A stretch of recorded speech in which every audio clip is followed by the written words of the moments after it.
آپ نے دیکھا یہ پورے مڈل ایسٹ میں سو کالڈ عرب سپرنگ سوشل میڈیا کے تھرو آیا.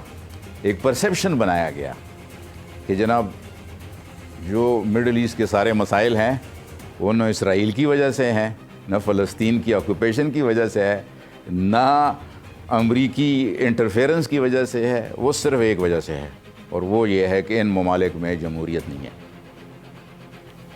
یہ ایک نیریٹو بنایا گیا ہے، اور وہ نیریٹو اتنا مضبوط تھا کہ آپ نے دیکھا کئی سارے ممالک کی حکومتیں گر گئیں، اور اس وقت وہ پورے مڈل ایسٹ میں ایک ڈیسٹیبلائزیشن کا ماحول ہے، لیبیا سے لے کر شام تک اور شام سے لے کے یمن تک.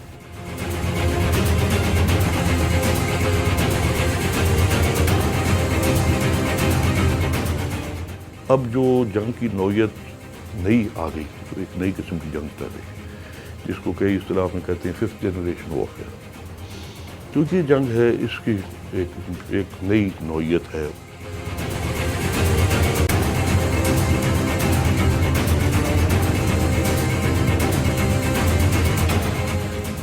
جنگ کے اس طریقے میں فوج اور سول آبادی کے درمیان فرق نہیں کیا جاتا اور موقع ملنے پر دونوں کو نشانہ بنایا جاتا ہے.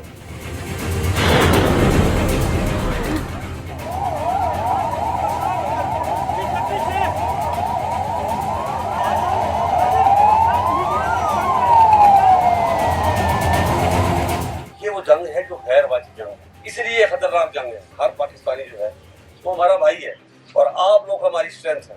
فوج یہ جنگ کے لیے جیت نہیں سکتی جب تک آپ کا پورا تعاون نہیں ہو.